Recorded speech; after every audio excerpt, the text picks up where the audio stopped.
Buen día. Lo que estamos viendo en pantalla es el nuevo conjunto numérico que vamos a presentar en esta clase, ¿sí? El propósito es poder presentarlo y luego analizar varios ejemplos de aplicación. Entonces, para empezar el recorrido de este nuevo conjunto, los invito a observar detenidamente las imágenes que vemos en pantalla.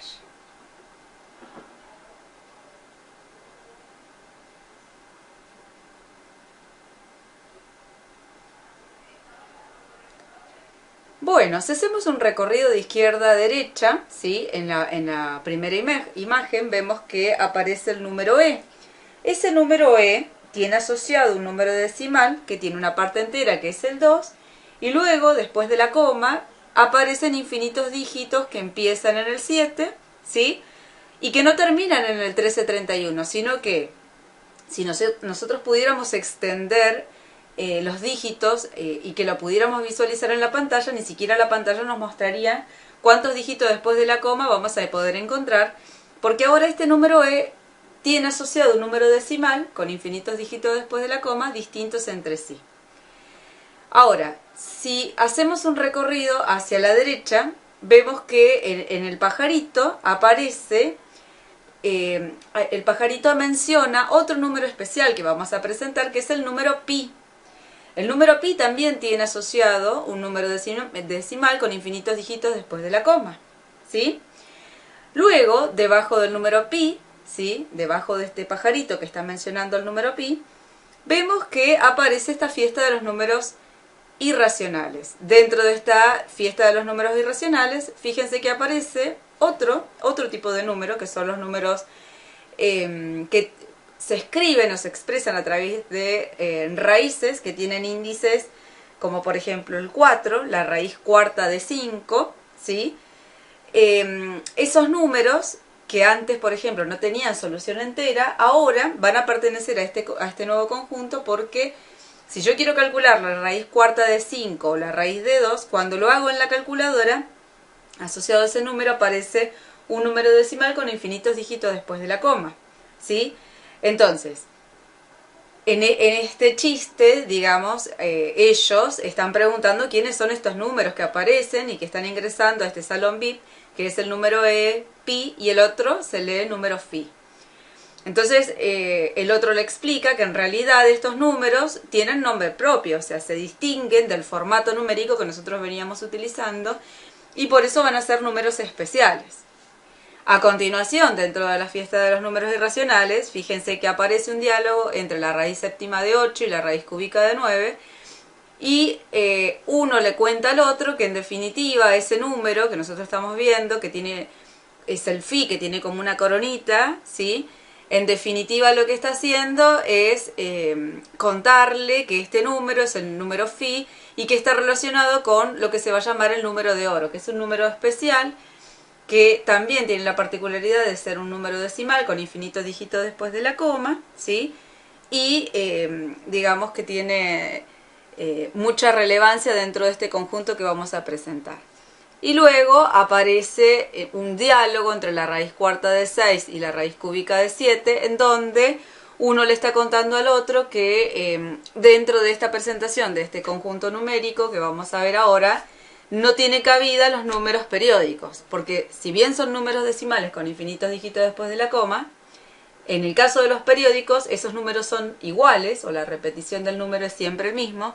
Sin embargo, en este nuevo conjunto vamos a tener números decimales con infinitos dígitos después de la coma, pero son todos distintos entre sí. Hecha esta presentación, lo que vemos en pantalla es que el número pi es un número decimal que tiene infinitos dígitos después de la coma, ¿sí? Se va a simbolizar a través de este símbolo rojo que se lee pi, y vemos que los primeros dígitos de este número pi empieza con 3,141592 y solamente estamos viendo una porción del número decimal, ¿sí? Porque después de este 5 sigue y tiene infinitos dígitos después de la coma. El número AE viene de este cálculo que nosotros estamos viendo en pantalla, ¿sí? Su expresión decimal asociada es 2,718281 y sigue. El número de oro, ¿sí? Phi, que lo vimos en la presentación anterior, ¿sí? También es un número irracional. es un número decimal con infinitos dígitos después de la coma, tiene como parte entera 1, luego sigue 61, 80, 33 y tiene más dígitos, ¿sí? Y después existen muchas raíces cuadradas cúbicas que también son irracionales, como por ejemplo la raíz de 3, que si yo lo simulo y hago esta cuenta en la calculadora me queda 1,73, 20, 50, sigue, ¿sí? Tiene infinitos dígitos después de la coma. Lo que pasa es que en pantalla nos va a mostrar la capacidad que tiene la pantalla y seguramente no van a ver esto, sino que van a ver menos dígitos decimales, pero si yo los cargo en una ¿cómo se llama? En una calculadora que está asociada a una computadora, van a poder apreciar esta cantidad de dígitos decimales. Lo mismo sucede con la raíz de 99. Entonces, en definitiva, ¿quiénes son los números irracionales? Los números irracionales se caracterizan por tener estas dos particularidades que vemos a la derecha. Son números decimales con infinitos dígitos después de la coma, que son todos distintos entre sí, pero que no se pueden pasar a fracción, ¿sí? Por esto, vemos que dentro de la familia de los números irracionales podemos encontrar cuatro números o cuatro tipos de números bien distintos entre sí.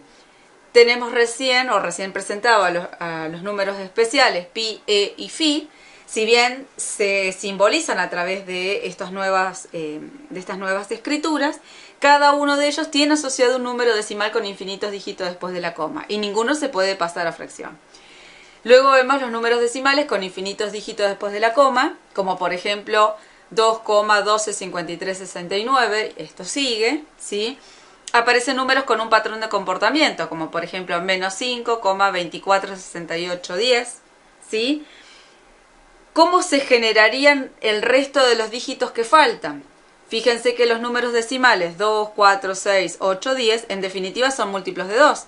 Entonces, si yo tendría que agregar decimales para poder seguir escribiendo los dígitos que siguen después del 10, este número arrancaría con 2, 4, 6, 8, 10, después sigue 12, 14, 16, 18, 20, 22, 24. Puedo agregar tantos como yo quiera, porque el patrón de comportamiento me dice que para generar los dígitos siguientes le tengo que sumar 2 al anterior. Por eso después del 2 sigue el 4, porque al 2 si le sumo 2 me da 4. Por eso el 6 sigue después de 4, porque si a 4 le sumo 2 me da 6. Después, si a 6 le sumo 2 me da 8, si a 8 le sumo 2 me da 10, si a 10 le sumo 2 me da 12, y así puedo seguir generando los múltiplos de 2. Eso es generar un número con un patrón de comportamiento. Poder agregar siempre la misma cantidad fija para generar los dígitos que faltan en el número irracional. Las raíces reales que no tienen un resultado entero, como por ejemplo raíz de 2, raíz de 4, raíz de 2, raíz de 3, raíz de 5, la raíz cuarta de 3, la raíz séptima de 15, están todos también dentro de esta bolsita que está dentro de la familia de los números irracionales. Pero entonces, ¿cómo se relacionan los números racionales con los irracionales? En definitiva, no tienen una relación, porque los números racionales, ya sean los naturales, que estaban adentro de los enteros, y a su vez todos estos estaban adentro de la bolsita de los racionales, se caracterizaban por tener la posibilidad de encontrar una técnica que los permita pasar a fracción. Entonces, por ejemplo, el número racional 1,25 se pasaba a fracción como 125 sobre 100. El número periódico 2,3 periódico se podía pasar a fracción tomando 23, le restaba 2 y lo dividía en 9. De esa manera yo ese número periódico lo podía pasar a fracción. Sin embargo, los números irracionales, los números especiales, los decimales con infinito dígito después de la coma, los números con patrón de comportamiento y las raíces reales que no tienen un resultado entero, ninguno de estos se puede pasar a fracción, porque son infinitos dígitos después de la coma, en el caso de estos números decimales, pero no existe una técnica que los permita pasar a fracción. Por eso no se pueden mezclar y si un número es racional no puede ser irracional. Entonces, recién decíamos que una de las partes de la familia de los números irracionales son aquellos números que tienen un patrón de comportamiento. Acá lo que estamos tratando de mirar es cómo encontrar una regla de formación que permita seguir generando cifras a continuación de estos tres puntitos. Entonces, yo lo que hice acá fue estudiar el comportamiento de los números decimales y ver cómo podía hacer para seguir generando números. Entonces, si nosotros vemos siempre aparece un 0, después un número. Un 0, otro número, un 0, otro número, un 0, otro número. Pero ¿qué es lo que pasa? Para poder encontrar y ver el patrón de comportamiento, fíjense que el 1, en definitiva, es el resultado del 1 al cuadrado. El 4 es el resultado del 2 al cuadrado. El 9 es el resultado del cuadrado de 3 y el 16 es el resultado del cuadrado de 4. Entonces, ¿cómo puedo seguir generando números a continuación de 16 de tal manera que todos sigan el mismo patrón de comportamiento? En definitiva, para poder agregar y generar más números, tengo que calcular el cuadrado de los números naturales. O sea, si este es el cuadrado del 4, acá debería ir el cuadrado del 5, es decir, que después del 16 quedaría 25, 36, 49, 81 y 100. Porque esos son los números naturales que siguen a continuación de 4 y que al calcular su cuadrado me permite generar los dígitos que faltan. Entonces, ¿existirá un conjunto numérico que sea más grande de tal manera que abarque a ambos conjuntos? Claro que sí. Se va a llamar el conjunto de los números reales. Es una gran bolsa que contiene a los naturales, a los enteros y a los racionales, y por otro lado también está considerando ahora los números irracionales. Entonces, ¿cómo completaríamos este cuadro sabiendo que ahora tenemos los números naturales, enteros, racionales, irracionales y reales? Para poder completar y ver a qué conjunto numérico pertenece cada valor, tenemos que considerar que la bolsita de n está dentro de z, a su vez z está dentro de q. ¿Sí? Los números irracionales se definen en una bolsita totalmente distinta, pero a su vez todos ellos están adentro de R. Esto es lo que podemos ver en este gráfico. Entonces, si yo voy a calcular la raíz de menos la raíz de 81, ¿sí?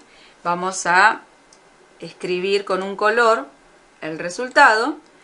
La raíz cuadrada de 81 en definitiva me va a quedar menos 9.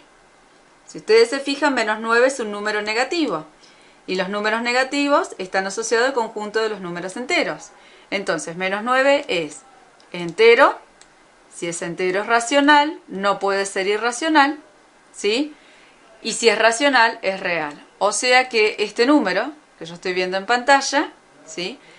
En definitiva, lo voy a agregar acá, en la primera bolsita. Porque entiendo que si yo lo escribo acá, menos raíz de 81, ese número va a quedar automáticamente dentro de la bolsita de Q, y si está dentro de la bolsita de Q, también está dentro de la bolsita de R.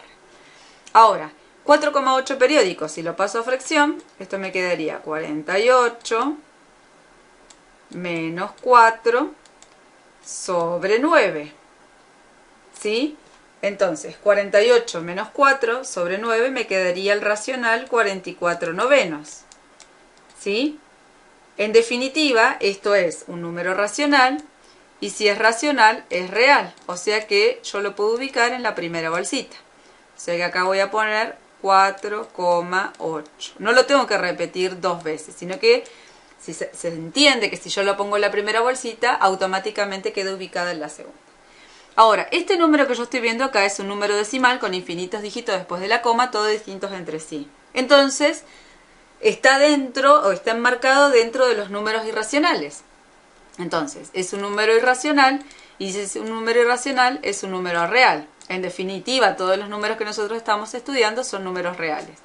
Entonces acá voy a poner en irracionales el número este que estábamos analizando, que es 2,2789, y bueno, sigue.